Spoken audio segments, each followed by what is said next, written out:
O vento no deserto do Saara não sopra como o vento de qualquer lugar. Ele não tem nome, não tem rosto, não tem origem. É um sussurro que não vem do ar, mas do espaço entre as coisas, um suspiro que escapa do vácuo entre as estrelas, carregando algo que não deveria existir.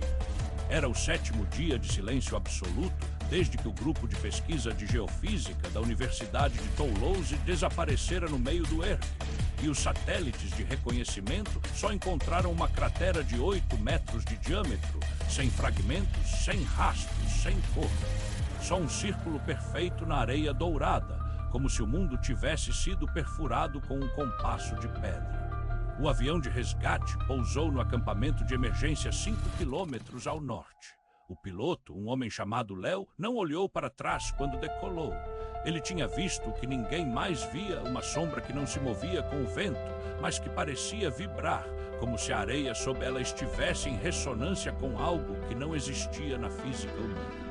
E no momento em que o avião pousou, o rádio da cabine emitiu um som, não estática, não voz, mas uma série de batimentos, como se alguém estivesse batendo em uma porta invisível, em ritmo constante, com a precisão de um metrônomo cósmico.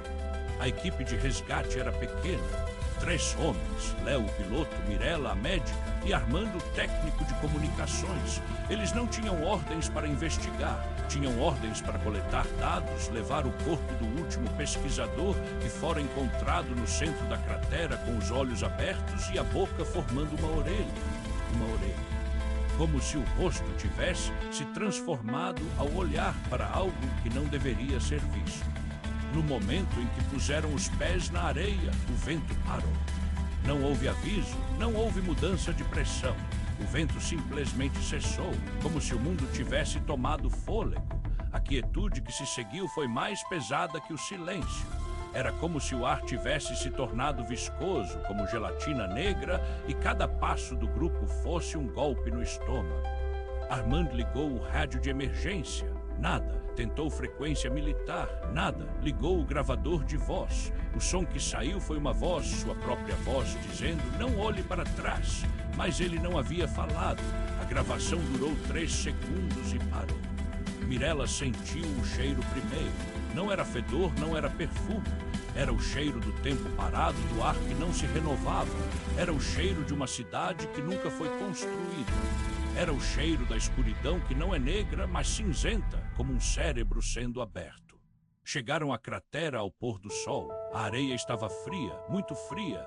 Mesmo sob o calor do dia, a areia da cratera estava gelada como gelo de poço. E no centro, a poça, uma poça que não refletia o céu. Era espelhada, mas o reflexo não era do mundo. Era um reflexo do não-mundo. Uma cena que não poderia existir. Uma cidade feita de curvas quebradas, com torres que se dobravam sobre si mesmas como dedos quebrados, e ruas que não iam a lugar algum, mas se fechavam sobre si mesmas, como círculos de sangue. O corpo do pesquisador estava lá deitado de costas, os braços abertos como se estivesse rezando. Mas seu rosto estava virado para cima e os olhos, ainda abertos, não tinham pupila. Eles eram planos, como 2 lâminas de vidro fundido, e no centro da frente do crânio uma fenda, não uma ferida, uma abertura. Como se algo tivesse sido colocado lá, com cuidado, e depois retirado com a mesma precisão. Ele não morreu, sussurrou Armando. Ele foi desfeito. Léo não respondeu. Ele estava olhando para a poça e por um instante viu algo se mover dentro dela. Não era um reflexo, era uma figura.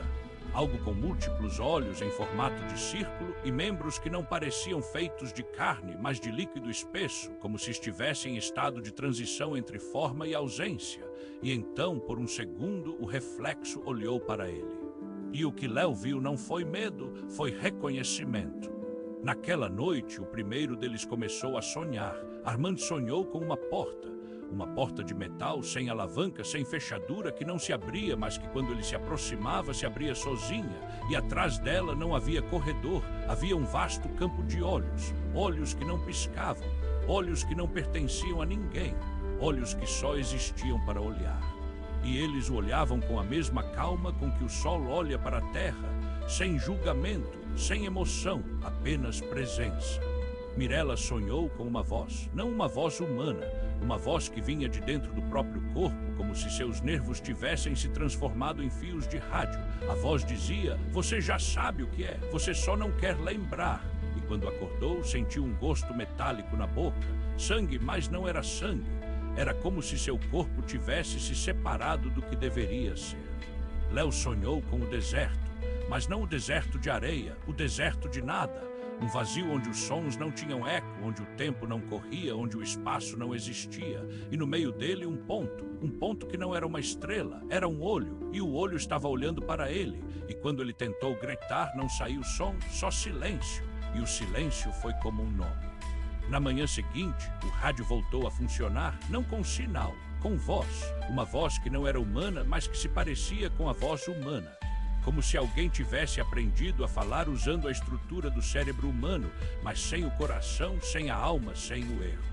"E vocês estão na casa", disse a voz. "Vocês estão no lugar onde a carne não é mais carne. Vocês estão no limiar.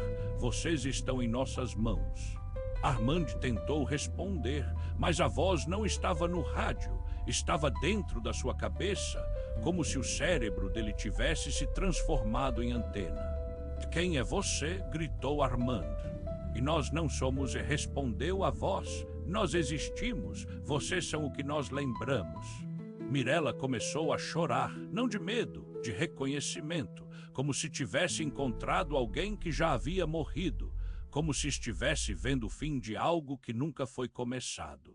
Na tarde daquele dia, o sol desceu e não se pôs. Ele simplesmente sumiu, como se tivesse sido apagado. O céu ficou cinza, o ar ficou pesado e a poça na cratera começou a se mover, não com ondas, com ondulações, como se algo estivesse respirando dentro dela. Léo foi o primeiro a tentar fugir. Ele pegou o rádio de emergência e tentou ligar para a base. O sinal não funcionava, o rádio estava mudo.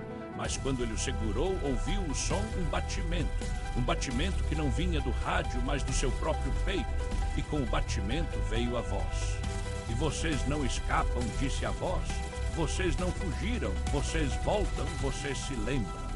Ele olhou para trás. A areia estava se movendo, não como um vento, como se a areia fosse um tecido vivo e alguém estivesse o puxando devagar para dentro. Armand tentou correr, mas suas pernas não obedeciam. Ele sentia que algo dentro dele estava se abrindo, como se o osso fosse gelatina, como se o cérebro tivesse sido retirado e substituído por algo mais antigo.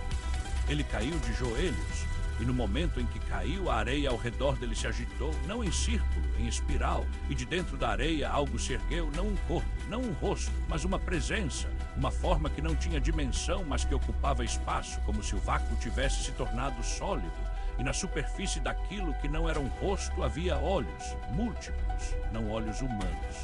Olhos que não tinham íris nem pupila, mas que viviam, que olhavam, que lembravam. Armand tentou gritar, mas não saiu som, só o batimento. O mesmo batimento que vinha do rádio, do peito, da poça, da areia, e então, lentamente, ele sentiu algo se mover dentro de si, algo que não era ele, algo que o havia criado, algo que estava esperando para acordar. "E você é um eco", disse a voz. "Você é o que nós deixamos, você é a lembrança que se alimenta." E Armand sorriu, um sorriso que não era dele, um sorriso que não tinha dentes, um sorriso que era um círculo. Mirella, em pânico, pegou uma das lanternas do kit de emergência. A luz iluminou a poça, e pela primeira vez a poça refletiu algo que não era o céu, refletiu um rosto, mas não era o rosto dela, era o rosto de um homem que ela havia visto em fotos do grupo de pesquisa, o Leider, o que morrera na cratera. Mas ele não estava morto, estava vivo e estava sorrindo. "E você está com medo", disse o reflexo. "Mas você não deveria, você já soube isso, você já foi parte disso." Mirella jogou a lanterna, a luz se apagou, a poça voltou ao silêncio, e no silêncio o vento voltou. Mas não era o vento. era respiração.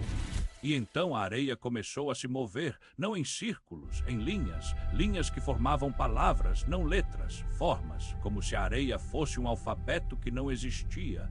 E as formas diziam: nós não somos, nós estamos, nós somos o que você esqueceu, nós somos o que você esqueceu que estava vivo. Léo estava no centro da cratera, olhando para o céu, ou o que restava do céu. O céu estava vazio, mas não era vazio, era um vazio que pensava, como um cérebro com 1000 olhos, e ele sentiu algo se abrir dentro de si, como se algo que ele havia esquecido tivesse voltado, uma memória que não era dele, uma lembrança que não era humana. E então ele viu, não com os olhos, com a mente, viu que o grupo de pesquisa havia encontrado, não uma rocha, não um cristal, não um objeto, viu um nascimento. Viu o momento em que o planeta se abriu. Viu o momento em que algo que não deveria existir entrou no mundo. Viu o momento em que o universo se sobrecarregou com um pensamento que não deveria ter sido pensado.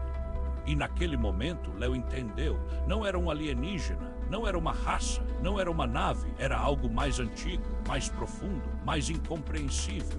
Era o que os humanos chamam de Deus, mas que na verdade é apenas um esquecimento, um erro.